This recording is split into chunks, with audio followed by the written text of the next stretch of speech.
우리가 계속해서 사도행전 5장을 공부하고 있는데요. 지금 세 번째 시간입니다. 사도행전 5장 2절까지 지난 두 번에 걸쳐서 제가 설교한 거 기억나세요? 첫 번째는 아나니아 삽비라 이야기가 나오죠. 하나님께 헌금하기 위하여 밭을 팔았는데 너무 아까운 생각이 들어서 반은 감추고 반만 하나님께 드렸는데 마치 다 드리는 것처럼 사도들을 속이고 하나님을 속이다가 심판받아서 남편도 죽고 3시간 있다가 아내도 죽었다는 이야기. 참 해석하기 어려운데 하나님께서 교회를 정결하게 하고 순결하게 정화하시는 목적에서 그런 일을 행하셨고, 결과 모든 사람들이 교회 안에 있는 모든 사람들이, 듣는 사람들이 다 뭐 했다고요? 하나님을 두려워하게 되었다. 그래서 우리가 사람을 두려워하지 말고 하나님을 두려워하자. 그래서 거짓과 위선에 그 하나님을 속이는 신앙이 떠나가고 하나님을 두려워하다 보니까 교회가 정결하게 되고 순결하게 되어서 놀랍게 부흥했고 믿는 무리가 날마다 더했고, 또 사도들을 통해서 뭐가 일어났다고요? 표적과 기사가 일어나고, 어떤 사람은 환자를 침대에 뉘어가지고 베드로의 그림자만 덮여도 낫는 막 그런 기적이 일어나고 교회가 막 부흥되는 거예요. 사도행전을 보면 이렇게 주기가 있거든요. 그래서 성령이 임하니까 3,000명이 회개하고 돌아와요. 높이 올라 부흥돼. 나면서부터 안전병이 된 사람 고쳐주다가 베드로와 요한이 감옥에 갇혀서 협박을 받아 이렇게 다운돼요. 그러다가 그들이 우리가 담대히 하나님 말씀 증거하게 해주세요 하니까 막 있는 데가 진동을 하고 막 교회가 부흥이 또 일어나. 그러다가 아나니아 삽비라 사건 같은 하나님을 속이고 거짓과 위선의 신앙이 들어오고 사탄이 가득했다고 했거든요. 그러니까 교회가 또 어려워져. 그걸 다 해결하니까 또 하나님을 두려워하고 믿는 무리가 많아지고 막 기적이 일어나고 표적이 일어나고. 오늘 보니까 12명의 사도를 또 감옥에 가두어요. 우리 교회가 항상 좋을 수만은 없습니다. 영적인 싸움이기 때문에. 모든 교회가 마찬가지입니다. 여러분들은 잘 느끼지 못하지만 저는 그걸 느껴요. 그런 걸. 교회가 막 부흥되는 것 같다가도 꼭 사탄이 공격을 가요. 사람들의 마음을 유혹하고. 오늘 17절 18절 말씀 다시 읽어볼까요? 다시가 아니라 처음이죠. 17, 18절 다 같이 시작. 대제사장과 그와 함께 있는 사람 곧 사두개인의 당파가 다 마음의 시기가 가득하여 사도들을 잡아다가 옥에 가두었더니, 이렇게 옥에 가두었더니, 이렇게 하나님의 사람 12명의 사도들을 옥에 가둔 사람이 전혀 믿지 않는 사람들이 아니라 대제사장들 사두개인들입니다. 이 사람들은 하나님 전문가들이에요. 밥만 먹으면 율법을 연구하고 율법을 가르치고 제사 지내는 사람들이 하나님의 사람 복음 증거하는 12명을 옥에 가둬버리는 거예요. 그 이유가 뭐예요? 이유가 마음에 시기가 가득하여, 이렇게 했어요. 5장 앞부분에는 마음에 사탄이 가득한 사람이 어떠한 일을 저질렀는가를 보여주는가 하면, 오늘 말씀 가운데서는요 마음에 시기가 가득한 사람들의 증상과 현상이 어떤가를 여기서 보여줘요. 그냥 감옥에 가둬본 것이 아닙니다. 33절에 우리가 아까 읽었습니다마는 사도들을 없이 하고자 할 때, 그러니까 사도들을 죽이려고 제거하려고 감옥에 가둔 거예요. 마음에 시기가 가득하니까 사람들을 감옥에 가두게 되고, 감옥에 가둔 다음에 재판에서 죽이려고 하는 거예요. 시기가 사람을 죽여요.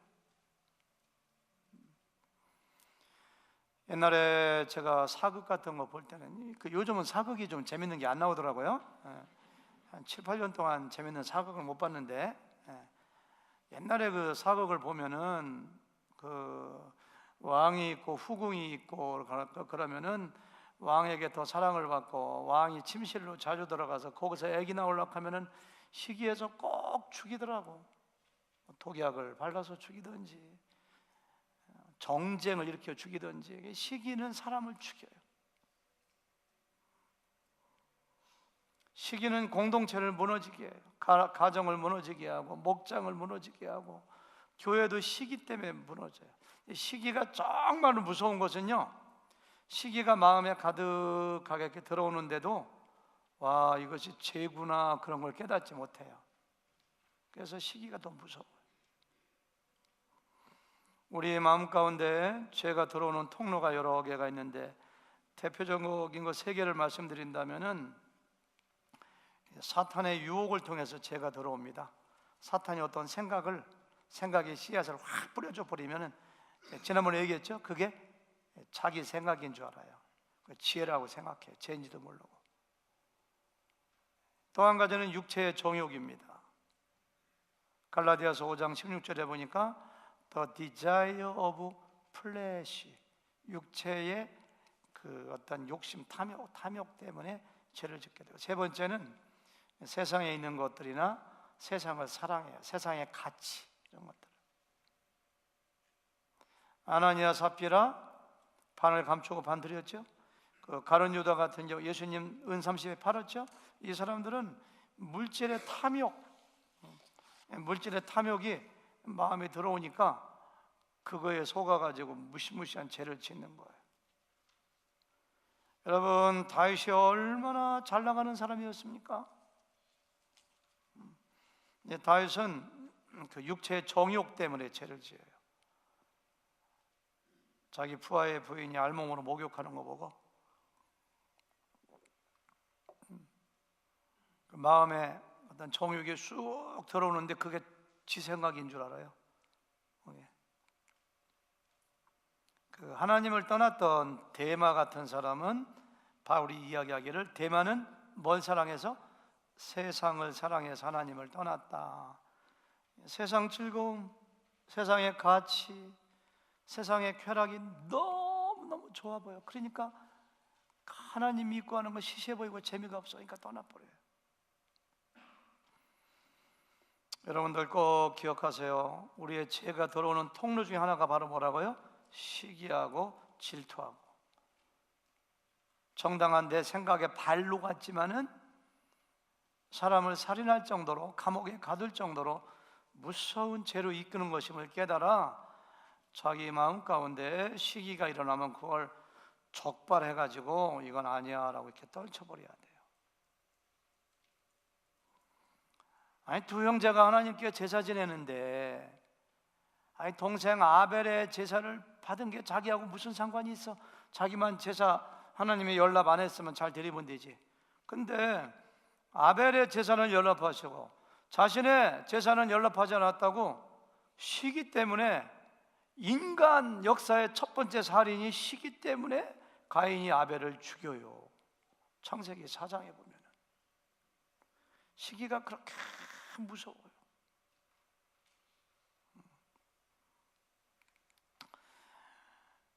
여러분, 시기심이 꼭 특별한 사람, 뭐 왕궁에 있거나 대제사장이나 그런 사람들에게만 시기가 있는 것이 아닙니다. 여러분과 저의 문제입니다. 지금 여러분들 마음 가운데 누군가를 시기하고 있는지 몰라요. 참 이상해요. 내 아들이 공부 잘해가지고 연봉 20만 불짜리 좋은 직장에 취직했는데 시기가 생겨요, 안 생겨요? 그런 사람 있으면 손 들어보세요. 내 아들이나 딸이 잘 되는데 시기 생기는 사람 하나도 없습니다. 내 아내가 잘나서 돈 버는 능력이 있어가지고 나는 부족한데 내 아내가 돈을 잘 벌어와, 그거 시기 나는 사람 있으면 손 들어보세요. 그런 사람 없어요. 근데 이상해요. 사촌이 땅 사면 배가 아파. 제가 어쩌다가 소화가 안 돼가지고 왜 배가 살살 아프지라면 집사람이 하는 얘기가 있어요. 한국에 전화해봐요. 왜? 사촌이 땅 샀나? 이렇게 한다.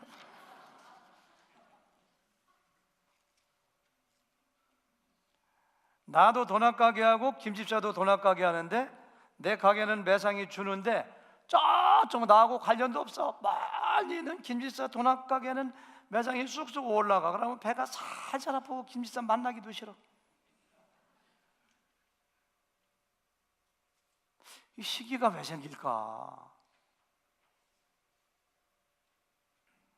우리 목장은 목원들이 자꾸 흩어져. 자꾸 목원들이 안 나와. 어떨 때 나 혼자 아내하고 둘이 할 때도 있고, 한 가정 나올까 말까 하고, 교회에서 6가정 정해지는데, 근데 저쪽에 최 집사는 교회에서 2가정 되는데 3가정 되고 4가정 되고, 가만히 보니까 교회에서 자꾸 보내주나 그것도 아니야, 전도해서. 그러면 이상하게 또 질투가 생기고 시기가 생겨.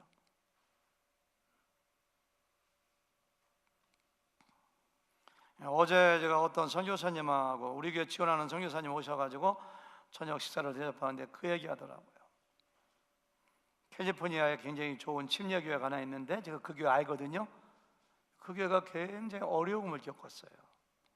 근데 그 이유를 그 교회 잘 아시더라고. 그 교회가 왜 어려워졌느냐? 담임 목사님이 부목사님을 시기했다네요.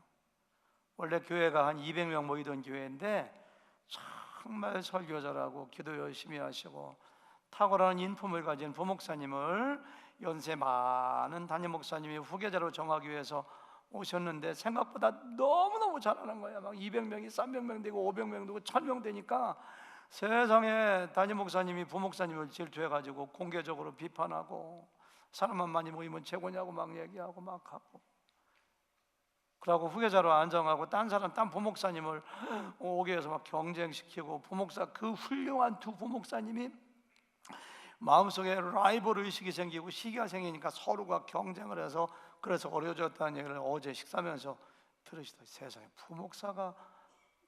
부목사를 시기하는 담임 목사도 있더라고요. 민우시 목사님, 허 목사님 마음껏 하세요. 제가 절대 시기하지 않겠습니다.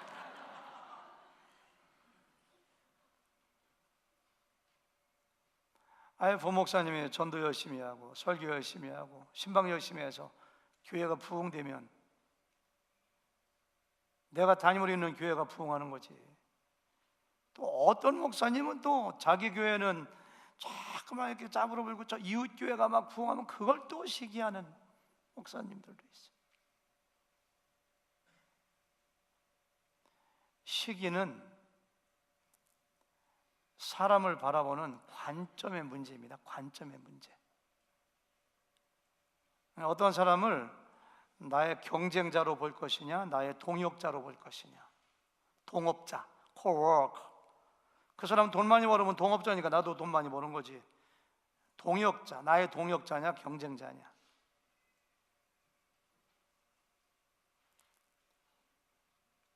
나의 지체로 볼 것이냐, 나의 지체, 내 몸의 일부야.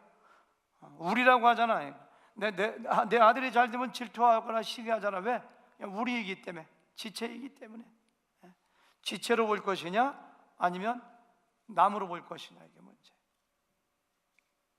내 눈이 크고 성능이 좋아서 잘 봐. 너무 눈이 이쁘고 능력이 좋아라면은 내 입이 야, 저 눈 너는 왜 이렇게 잘생기고 잘 보냐? 막 그 입이 눈을 질투하거나 시기하는 거 본 적이 없어요?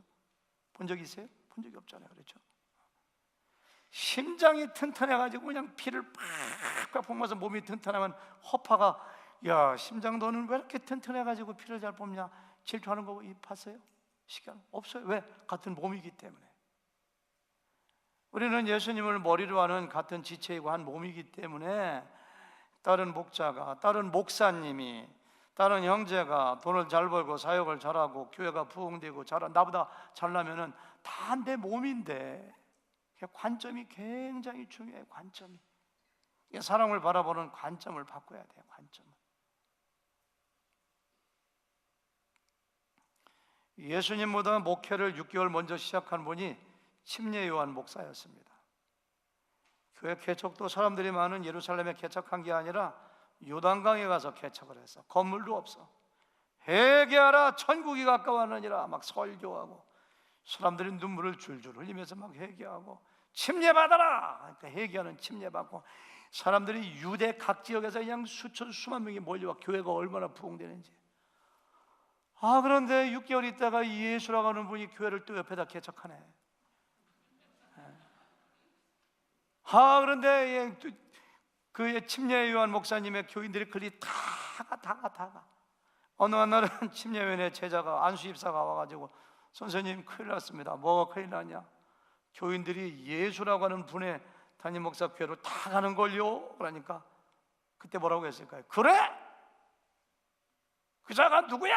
하면서 막 싸우고 그렇게 했어요? 안 했어요. 그래, 그는 흥하여야 되겠고 나는 망하여야 되리라 이렇게 했어요. 그래, 그렇게 되는 건 당연해. 나는 그분의 길을 예비하는 자이고 그분이 진짜 주인이셔, 주님이셔.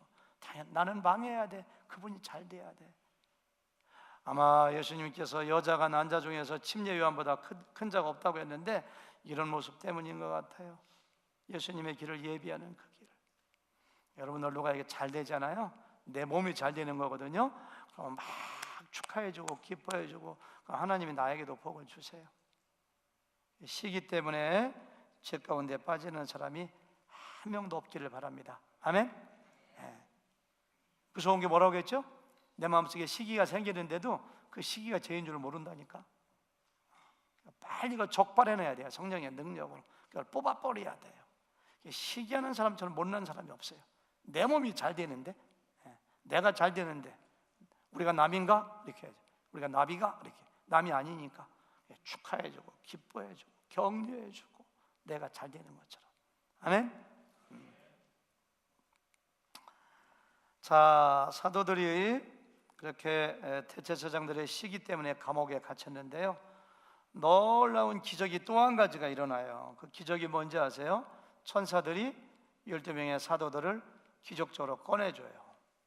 19절부터 25절까지 저하고 교독하시겠습니다. 19절, 주의 사자가 밤에 옥문을 열고 끌어내어 이르되. 와, 주의 사자는 천사예요. 천사가 12명의 사도들을 옥문을 열고 꺼내주는 거예요. 뭐라고 하느냐면은 20절 다 같이 시작.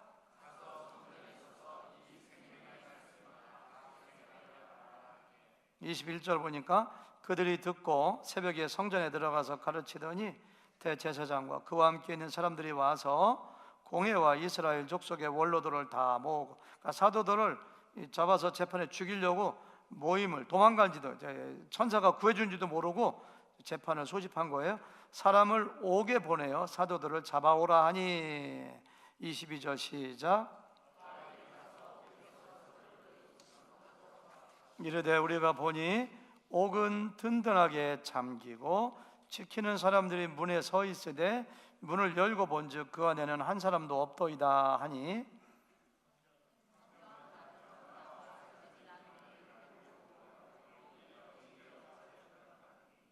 사람이 와서 알리되 보소서 옥에 가두었던 사람들이 성전에 서서 백성을 가르치더이다 하니. 이렇게 했어요. 와, 놀라운 기적이죠. 사도들을 데려와라, 재판해야 되겠다라고 가보니까 옥문이 꽉 잠겨 있어요. 그리고 문지기 지키는 사람들이 굉장히 많아요. 여러분들 그 12장에 보니까 베드로가 탈출하는데요, 그 옥문이 1차 관문이 있고 2차 있고 빠져나오기 힘들어요. 근데 다 그대로 있는데 안에 가서 보니까 사도들만 없어진 거예요. 이 수증기가 증발하는 것처럼 뿅 하고 이렇게 사라진 거예요. 부활하신 예수님이 이렇게 벽을 뚫고 확 이렇게 나타나시는 것처럼 투명 인간처럼 어떻게 없어진 거예요. 근데 사실은 오늘 말씀 19절에 보니까 뭐라고 했어요? 그게 투명 인간처럼 수증기처럼 증발한 게 아니라 뭐예요? 주의 사자가 밤에 옥문을 열고 끌어낸 거예요. 아니, 문지기들이 있는데 어떻게 된 건가? 그러니까 하나님의 능력으로 문지기들 깊이 순간적으로 5분이고 10분이고 그냥 골아 떨어지게 만들어가지고 마치 무슨 우리 내시경 할 때 무슨 주사 맞은 것처럼 꽉 떨어지고서 잘 잤다 깨보니까 와, 문도 그대로 있어. 그냥 있는 줄 알고 칼 가지고 지키고 있는 거예요.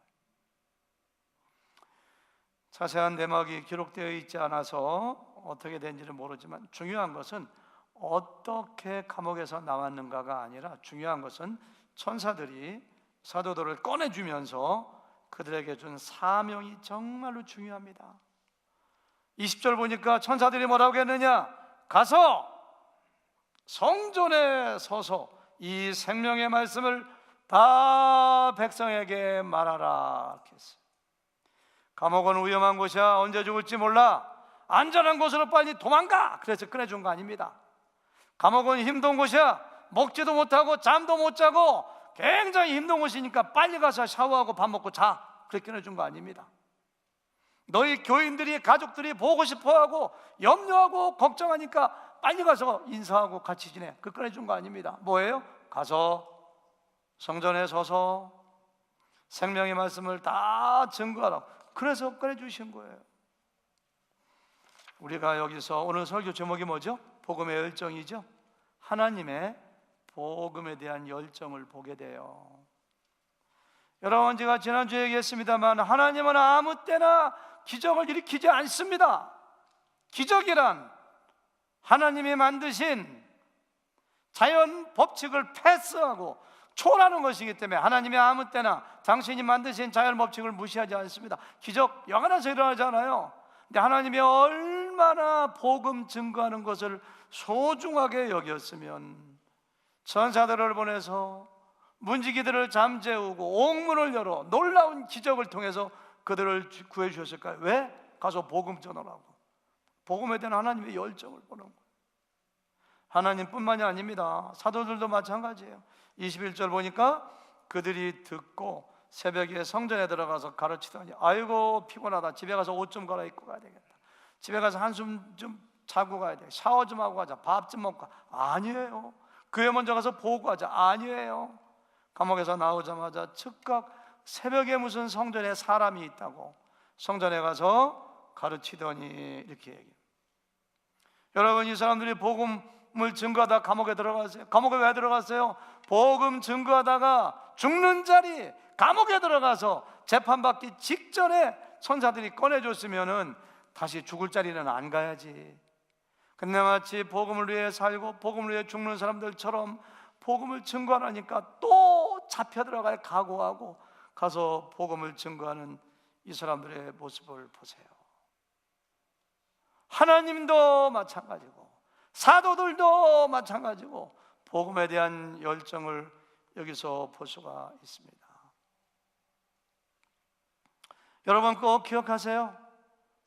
제가 가끔 성도님들 보면은 경제적으로 막 위기를 당해가지고 막 뱅크럽시 직전까지 가면 하나님께 꼭 기도해요. 하나님, 이 위기에서 저를 건져주시면 제가 반드시 하나님 영광 위하여 복음 위하여 살겠습니다. 좀 건져주세요. 무슨 중병에 걸리면 꼭 하는 기도가 있어요. 하나님, 저를 한 번만 살려주시면 복음을 증거하고 하나님께 예배하며 죄짓지하고 살겠습니다. 살려주세요. 살려주세요. 그 밖에 인생의 위기를 맞을 때마다 사람들은 하나님께 복음에 살겠다고 헌신을 다짐하며 기도하지만은 그런 사람도 있죠. 약속을 끝까지 지키는 사람도 있습니다만 많은 경우는 건강을 회복하거나 위기에서 벗어나면 다 잊어먹어요. 여러분 꼭 기억하세요. 우리가 위기를 맞이하지 않았지만 이 자리에 살아있는 것 자체가, 그때 내가 죽었어야 되는데, 그때 내가 망했어야 되는데, 내가 그때 이 자리에 존재하지 않았어야 되는데 존재한 이유가 뭔지 아세요? 하나님께서 복음을 전하라고 감옥에서 구해주신 것처럼 복음을 전하라고 살려주셨고 달라스에 불러주셨고 그때 망하지 않게 하셨고 꼭 기억하시기를 주님의 이름으로 축원합니다. 예수님께서 12명의 사도를 밤새도록 철야 기도하고 뽑은 이유가 뭔가요? 3년 동안 훈련시키시고 동고동락하고 함께 음식을 먹고 마지막 승천하시기 직전에 그러므로 너희는 가서 모든 족속을 제자로 삼아 아버지와 아들과 성령의 이름으로 침례를 베풀고 내가 분부한 모든 것을 가르쳐 지키게 하라. 이유가 뭐예요? 제자 삼으라고, 복음 전하라고. 근데 지금 사도들이 겨우 예루살렘 한 구석에서 복음 3번 4번밖에 안 전했습니다. 근데 감옥에 갇혔다가 이들이 죽으면은 하나님 손해죠. 하나님 손해죠. 유대도 가야 되고 사마리아 가야 되고 땅 끝까지 가서 제자를 삼아 복음을 전해야 될 놀라운 사명을 가진 제자들이 여기서 죽을 수는 없어요. 왜? 사명을 가진 자이기 때문에. 여러분, 사명을 가진 자는 하나님께서 끝까지 보호하십니다. 사명을 완수하기까지 절대 죽지 않습니다. 로마서 1장에 보니까 바울이 그런 얘기해요. 내가 로마에게까지 가서 복음을 전하여 하리라, 이렇게 해요. 로마까지 가서 복음 전하는 것이 사도 바울의 사명입니다. 그렇게 감옥에 여러 번 갇혀요. 그렇게 매를 많이 맞아요. 심지어 돌로 맞아서 죽은 줄 알고 갖다 버리기까지 합니다. 심지어 배를 타고 가다가 배가 파손돼요. 어마어마한 풍랑을 만나서. 아유, 또 내가 그냥 모닥 피우려고 나무를 집어넣는데 어마어마한 맹독이 손에 꽉 물고 있어요. 금방 죽어요 그거. 근데 안 죽어요, 안 죽어. 왜 그런 줄 아세요?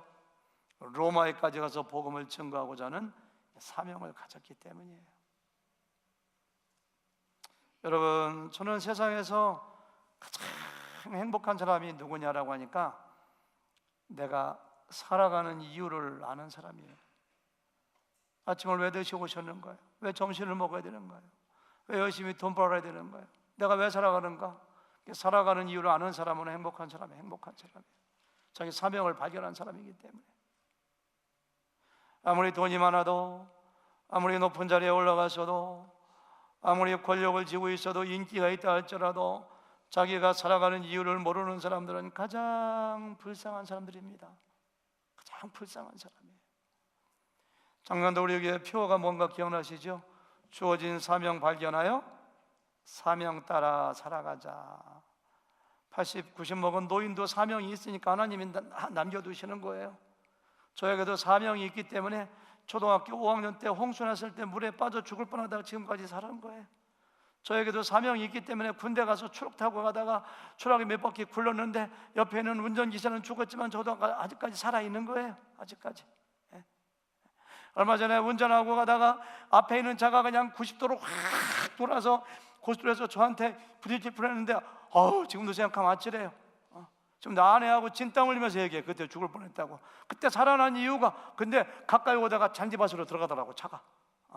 시속 80마일로 막 달리는데 그때 살은 이유도 하나님께서 아직까지 하늘의 제가 필요한가 봐요. 그렇죠? 죽을 뻔한 적 많이 있거든요.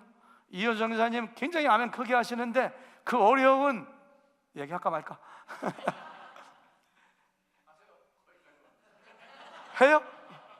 그 어려운 마약 중독에서 고쳐주신 이유가 사명이 있기 때문에. 사명. 아멘?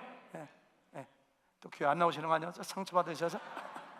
다 알으니까 알 사람들은. 그렇죠? 사명 때문에. 그렇죠? 사명을 깨달아야 돼요. 12명의 사도가 죽을 때가 안 됐어요. 땅끝까지 복음을 전해야지. 선해드린 공예가 얼마나 무시무시한 됩니까? 그들을 감옥에 가뒀으면 죽는 거예요. 거기는 예수님 죽였잖아요, 그들이요. 근데 천사가 살려줘요. 물론 이들도 언젠가는 죽습니다. 사명을 마치면 죽는 거예요. 바울이 얘기한 것처럼 내가 달려갈 길을 마치고 믿음을 지키고 사명을 다 마쳤기 때문에 이제는 내가 멸류관만 바라본다고. 언젠가는 죽어요. 그렇지만 뭐예요? 사명을 마칠 때까지 하나님께서 지켜주세요. 여러분들, 큰 사명, 작은 사명이 없습니다.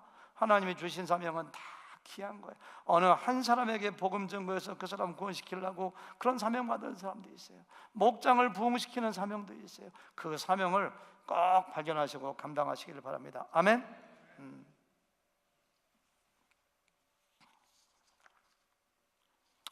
26절, 27절, 28절에 보니까요, 사명을 발견하지 못하고, 여러분 사명을 발견하지 못하면은 보세요, 자기의 명예, 자기의 육체, 자기의 부유함만 위해 살아가요.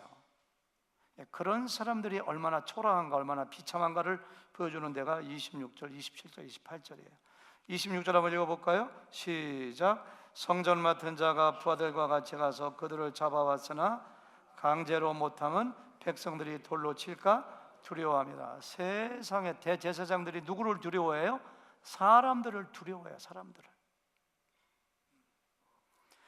관례대로라면은 예수님께 그렇게 했던 것처럼 사도들을 끌고 와가지고 침뱉고 때리고 고문하고 예수님에게 면류관 씌우고 조롱했던 것처럼 이들을 때려야 돼요. 고문해야 돼요. 그렇게 못하는 이유가 뭐예요? 사람들이 자기들을 돌로 칠까 봐. 5장 앞에서는 사람들이 누구를 두려웠다고 하겠어요? 다 하나님을 두려워해요. 다른 사람들은 아나니아 삽비라 이야기 듣고 하나님을 두려워하는데, 이 사람들은 자기 명예, 자기의 기득권, 자기의 이익만 생각하다 보니까 사람 눈치 보고 사람을 두려워하는 모습을 여기서 볼 수가 있습니다. 여러분 꼭 기억하세요.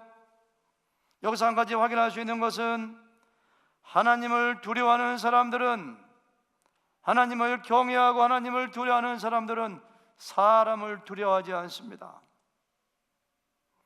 그러나 하나님을 두려워하지 않는 사람들은 사람을 두려워합니다. 여러분들은 하나님을 두려워하는 사람입니까? 사람들을 두려워하는 사람들입니까? 여기 있는 대제사장들은 하나님의 뜻이 어디에 있는가 전혀 관심이 없어요. 진리의 길, 하나님의 생각이 무엇인지 안중에도 없어요. 오직 자기들에게 주어진 기득권, 자기들의 이익, 자기들의 명예, 자기들의 권위, 그것만 생각하다 보니까 사람의 숫자가 무서워. 그래가지고 사람들이 두려워서 벌벌 떠는 이 모습을 보세요.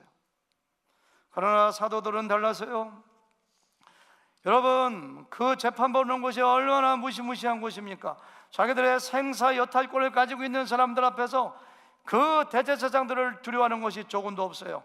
하나님의 생각이 무엇인가? 하나님의 뜻이 무엇인가? 감옥에 있는 것도 두려워하지 않아요. 하나님만 두려워하고 하나님 명령에 따라 복음만 증거하는 이 사도들의 모습을 꼭 보시기를 바랍니다. 여러분, 우리가 인생을 살면서 사람은 우리의 두려워할 대상도 아니고 의지해야 할 대상도 아니고, 사람은 하나님 말씀대로 서로 격려하고 사랑하고 복음으로 가르치고 가르침받고 섬김의 대상일 따름이에요. 우리가 인생을 살다 보면 사람이 굉장히 두려울 때가 있어요. 나를 협박하고, 어떤 때는 나를 공격하고 나를 망하게 하려고 하고 넘어지려고 하는 사람이 두려울 때, 그러나 오늘 꼭 기억하세요. 그 사람도 하나님 손에 다 달렸어요. 하나님만 생각하면 돼요.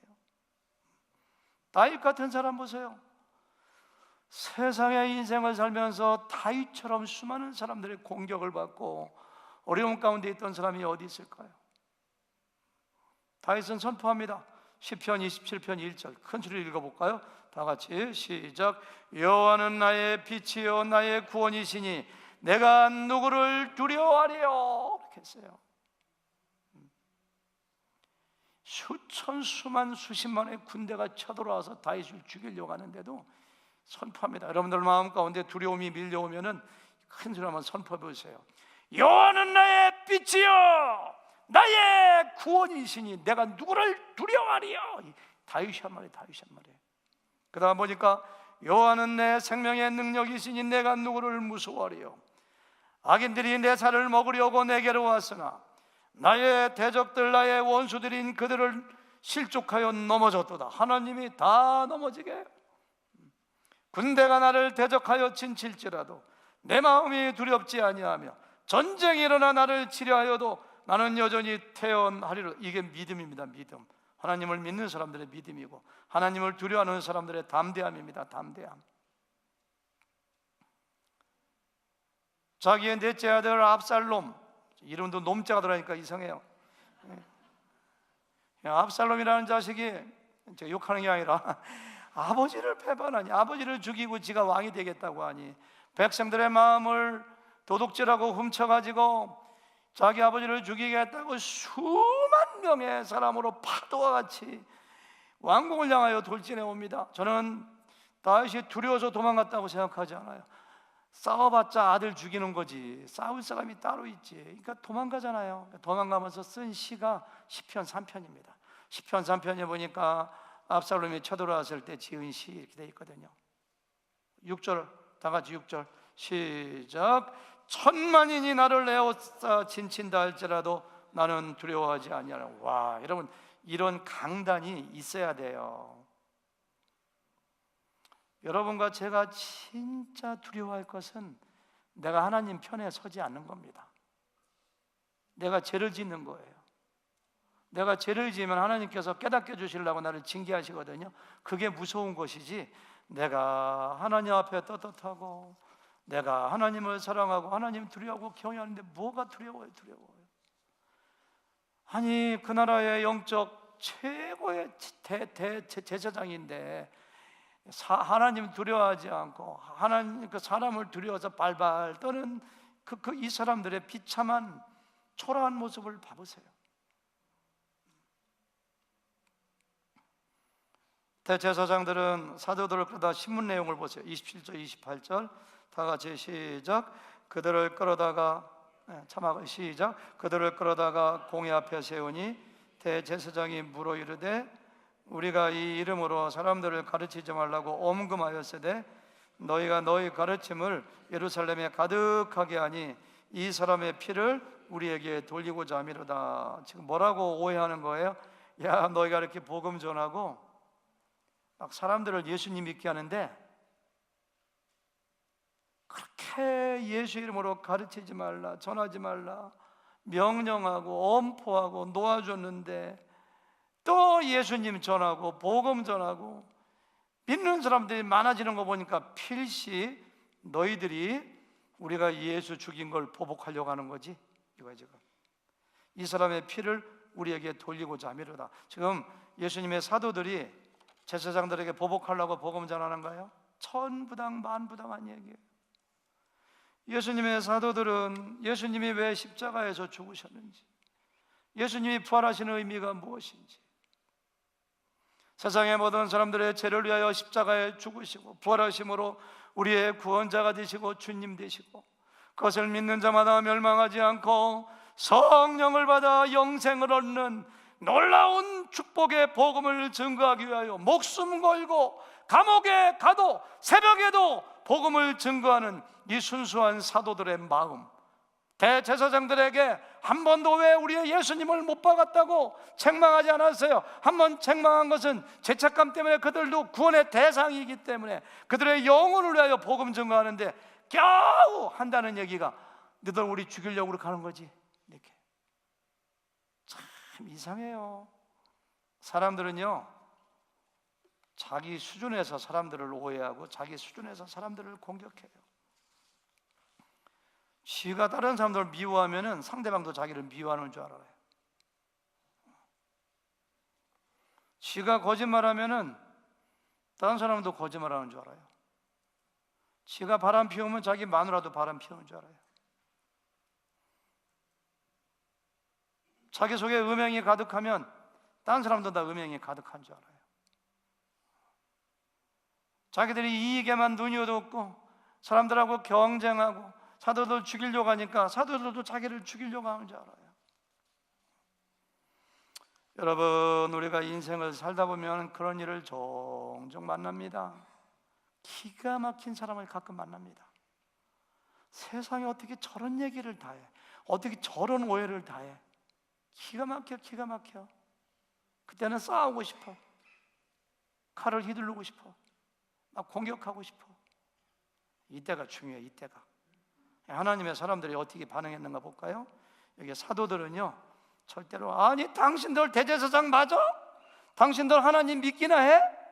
세상에 어떻게 생각을 그렇게 공격하고 싶지만은 그렇게 칼을 휘둘리지 않아요. 29절 읽어볼까요? 시작. 베드로와 사도들이 대답하여 이르되 사람보다 하나님께 순종하는 것이 마땅하니라. 하나님이 당신들에게 권위 주셔서 대제사장 됐고 우리는 당신들에게 순종하라는 명령도 받았고 위에 있는 권세들에게 복종하는 것이 하나님께 복종 다 알아요. 그렇지만 당신들보다 더 높은 당신들에게 권위를 주신 하나님께 순종하는 것이 더 옳습니다. 이렇게 얘기하는 거예요. 제가 결혼 세미나 이렇게 결혼 앞두면 꼭 제가 2시간씩 4번 강의해 주거든요. 첫 시간 2시간 동안 대화법을 해줘요. 대화법. 사람들은 대화법을 잘 몰라요. 자기 마음에 안 맞으면 승질부터 내. 아니 배고픈데 밥 해놓으니까 뭐 했어 지금까지? 이렇게 자기 아내부터 막 화부터 내. 첫 번째가 자기 표현법이에요. 여보, 내가 지금 빨리 7시까지 어디 가야 되기 때문에 아까 카톡 보냈잖아. 밥을 6시까지 해놓으라고. 그런데 당신이 밥을 안 해놓으니까 내가 지금 배가 고프네. 어떡하지? 이렇게 자기만 표현하면 되는데, 어떤 여자가 남편 말을 우습게 알고 밥도 안 해놓냐고 막 승질을 내. 그러니까 막 싸매야 된다고. 이 어떤 부부관계에도 이 대화법이 그렇게 중요해서 제가 2시간 동안 대화하는 거 훈련시키고 막 그렇게 해요. 사도들은 대화법도 안 배웠는데 기가 막혀요. 대제사장 막 상대방을 공격하고 화나면은 상처를 계속 가중시키기 때문에 상처 주는 걸 중단해야 돼요. 여러분, 내가 왜 이렇게 했는가만 얘기하면 돼요. 그거 얘기하는 거예요. 그리고서 그들에게 복음을 증거합니다. 마지막 30절부터 32절까지 다시 한번 아까 읽었지만 다 같이 마지막인데요. 시작. 너희가 이스라엘에게 회개함과 제사함을 주시려고 그를 오른손으로 높이사 임금과 구주로 삼으셨느니라. 우리는 이 일의 증인이요 하나님이 자기에게 순종하는 사람들에게 주신 성령도 그러하니라 하더라. 세상에, 자기들이 누구 때문에 무엇 때문에 지금 재판받고 있는데, 복음 때문에. 복음 전거하다가 베드로 요한 감옥에 갇혔죠. 굉장히 맞았다고 했거든요. 고문받았죠. 예수님 이름으로 절하지 말라고 협박받았죠. 돌아와서 담대하게 기도했죠. 성령이 진동하면서 응답해 주셨죠. 교회가 또 부흥됐죠. 아나니아 사피라 사건 통해서 교회가 정화되고 또 부흥됐죠. 기적이 일어났죠. 또 감옥에 12명 갇혔죠. 풀려났다가 복음자가 또 들어왔죠. 지금쯤은 가만히 좀 있으면 얼마나 좋아. 그런데 재판하는 당사들에게 복음을 전하는 거예요. 당신들이 나무에 달아 죽인 예수님이 부활했다. 우리의 죄를 지고 돌아가셨다. 믿음은 영생했는데 우리의 구원자가 되셨다. 우리는 그들의 증인이기 때문에 이거 하는 것이다. 이렇게 복음을 증거하는 모습을 봐요. 여러분, 이것이 바로 예수 믿고 구원받아 복음의 사명을 가진 사람들의 자존감입니다. 자존심입니다. 자존심. 지난번도 얘기했잖아요. 한 번만 살려달라고, 다시는 안 그러겠다고 법복을 입고 10명, 12명 앉아서 재판하는 데서 발발 떨면서 포승줄에 묶여가지고 살려달라고 빌어야 될 이 사람들이 이렇게 담대하게 복음을 전가한 유일한 이유가 있다면, 내가 하늘과 땅의 모든 권세를 가져놓으니 그러므로 너희는 명령하신 분이 하늘과 땅의 권세를 가진 예수님이기 때문에 담대하게 복음 전가하는 거예요. 시간 되면 집에 가서 사도행전 26장을 읽어보세요. 사도 바울이 체포되어 아그리빠 왕이라고 하는 왕 앞에서 재판받는 장면이 나와요. 재판이 시작하자마자 바울이 그런 얘기해요. 내가 얘기 좀 해도 되겠습니까? 마음껏 얘기해봐라. 왕이 그때부터 자기는 고향이 어디고 얼마나 예수 믿는 사람들을 핍박했는가, 얼마나 그들을 싫어했는가, 내가 어떻게 스데반을 죽였는가 쭉 얘기하다. 그러나 담에석 가다가 부활의 예수님 만나고 내가 어떻게 예수님 믿었는가, 내가 왜 이렇게 열심히 복음을 증거하는가, 자기 간증을 쭉 하면서 왕이요 왕도 예수님 믿으세요 이런 식으로 얘기해요. 왕이 화를 버럭내면서 28절에 보니까 다 같이 읽어볼까요? 시작.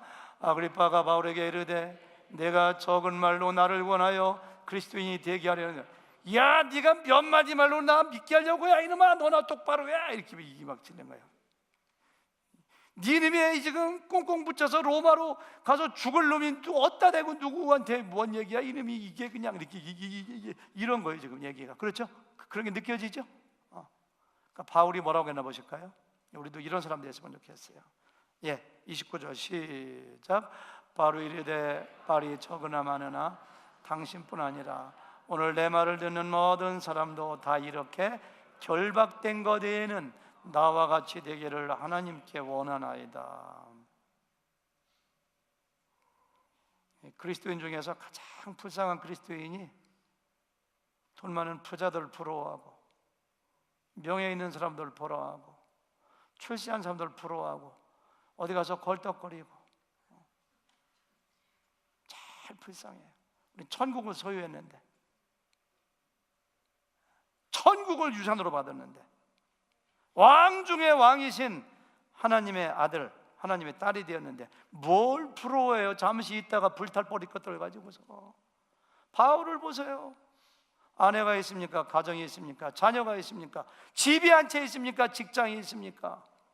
포승줄에 묶여가지고 로마로 압송되면서 사형죄를 받는, 지금 재판을 받으면서 하는 얘기, 내가 이렇게 결박된 거 외에는 왕이요, 여기는 신하들이요, 대신들이요, 단 나와 같이 되기를 원합니다.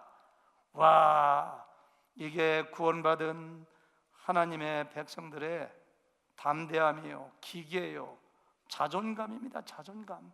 우리가 좀 그렇게 살아갔으면 좋겠어요. 세상에 뭐가 부러워요?